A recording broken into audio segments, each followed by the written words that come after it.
Hello, good day everyone. You are welcome to Unilawyer Tech or YouTube channel. My name is Fawaz Abdulkarim and my partner here is Adola Barakat Damila. We are here to interview. I would like you to introduce yourself. Okay, I'm Dr. Blessing Naboyeji. I'm of the Faculty of Engineering, Central Option for Teaching and Research, University of Ibadan. Thank you, ma'am. My question goes like this. Please, can you give us a brief overview on the skill of glass blowing as a skill? Yes, glass blowing is one of the rare skills in engineering and technology. In fact, the technology of glass itself is one of the uncommon ones in this part of the world, especially in our country, Nigeria. So glass blowing is a segment of glass technology. And glass blowing has to do with the fabrication of laboratory apparatus, simple laboratory apparatus, using equipment, and we also have hand tools that can be used for the same purpose, which is what we are using for the beginner, especially with this entrepreneurship program. Okay, thank you, ma'am. Okay, so now I want to ask about the safety precautions that must be taken when working with glass. Yes, of course. For you to work effectively in a glass blowing workshop, unlike every other materials, the glass must be taken back to the formation state, and the formation state is molten state. So that calls for a lot of cautions for one to work in that workshop. The first precautions for the students and whoever is working in that lab is to avoid distraction, because little distraction can lead to fatal accidents in terms of burns. So molten glass is very, very hot. It's a very hot stage of glass production. So, and the molten glass must not drop on your cloth nor on your hand. So that calls for full concentration. When you are working on that bench, you avoid anything that will distract your attention. So that you don't injure yourself, injure somebody standing by your side, and also distorting the work, the beautiful work that you have done. So it is essential that you avoid distraction. Then the lab also makes use of gas. So most of the time before you begin the day's job, you have to check, is there leakage? Especially like we use butane and oxygen. Oxygen is odorless, but thank God the gas has odor. But not everybody can perceive odor. So especially because of that, we have simple measure to just determine the leakage. Like you can just make lather with soap or detergent, put at different joints. If there is leakage, the bubble will expand.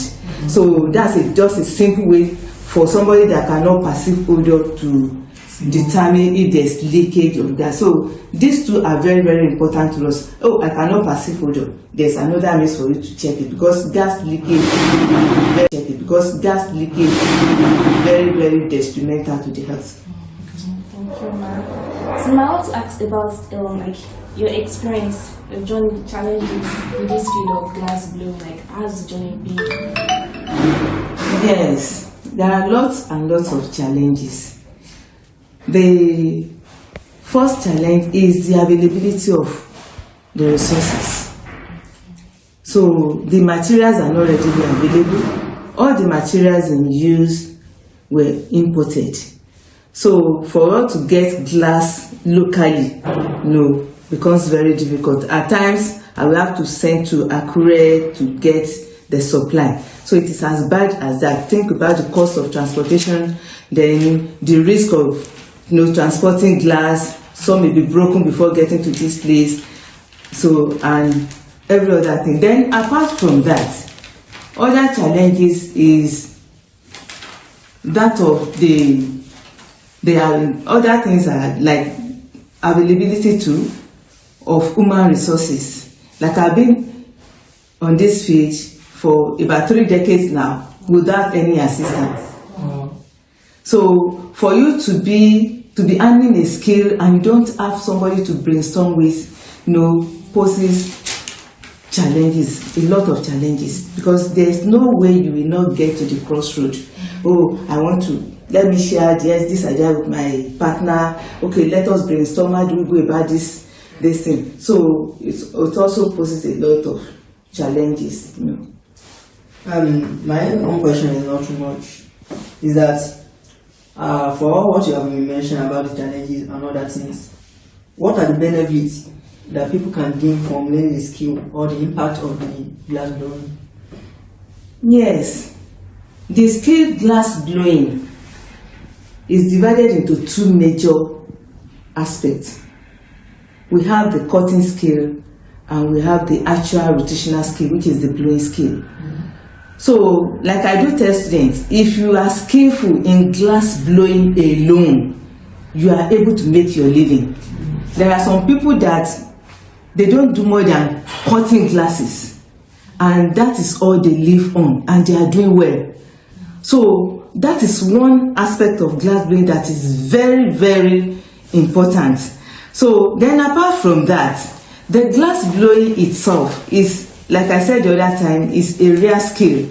Most institutions, especially universities, need glass blower in their institution. Like I said the other time, I've been here for about 30 years now, being alone. So, and we have so many other institutions that don't even have.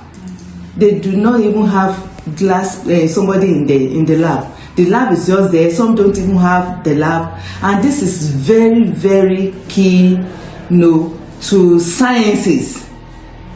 At times you have component of an equipment broken, which you cannot get. So this lab can easily fabricate for you, so that equipment will not just be abandoned. So that is just one of the advantages. We have several of them. I just need quick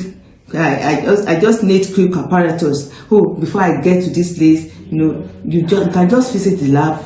They will get it fabricated for you. So that is just the advantage of that place. So if you are skillful in glass blowing, in fact, it is one of the area, the areas that is most sorted in institutions, because it is one of the criteria for some accreditations that, okay, like chemistry, they expect them to have at least knowledge of glass blowing. You are working, you are doing research, you should be able to do simple fabrication for yourself and allow the research to continue.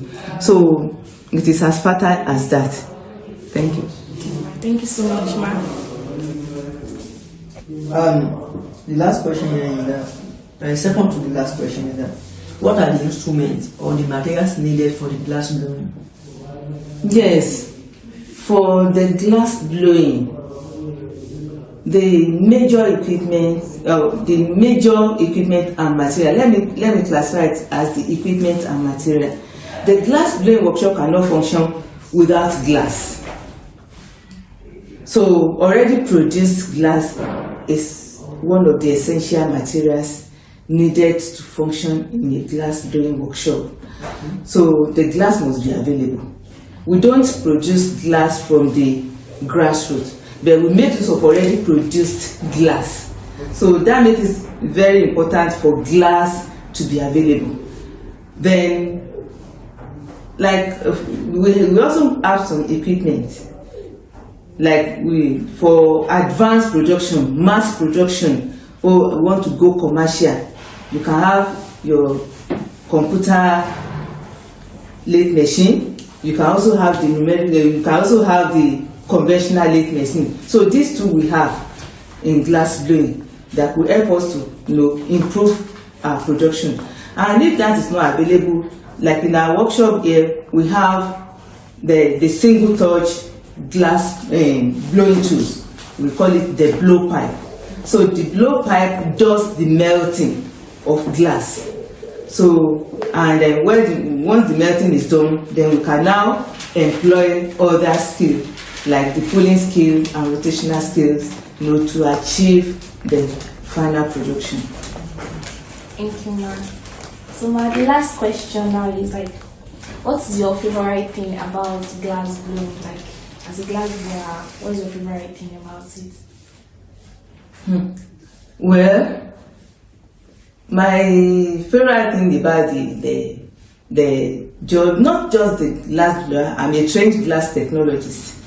So glass blowing is just a segment, and for the fact that you are in a field that is very scarce, to get human resources is enough a pride. Very scarce, to get human resources is enough a pride for an individual. So being there alone, although like I said, we have challenges of not having somebody to just brainstorm with and ask questions, but also to be there is a pride as a woman to be in this field. It has been like that since my university days. Some people will ask you when we're in the university doing training, our industrial training. No, there are some people that will ask you, what are you doing in this field? What is female doing in this field? So the pride has been from my university days that, okay, for me to be a female in this field, even though the glass blowing is a very, very narrow aspect of the technology, but at least to be a technologist in glass technologist is a pride. It's a pride among the few that were available in the entire nation. So it's a pride for me. Thank you so much, Ma, for your time. Now, the last question I have here, just the last one, is that can an outsider benefit from this skill? An outsider, I think, except from the student or union. Yes, the lab is not limited to the University of Ilorin, not only the students, except you are asking for training.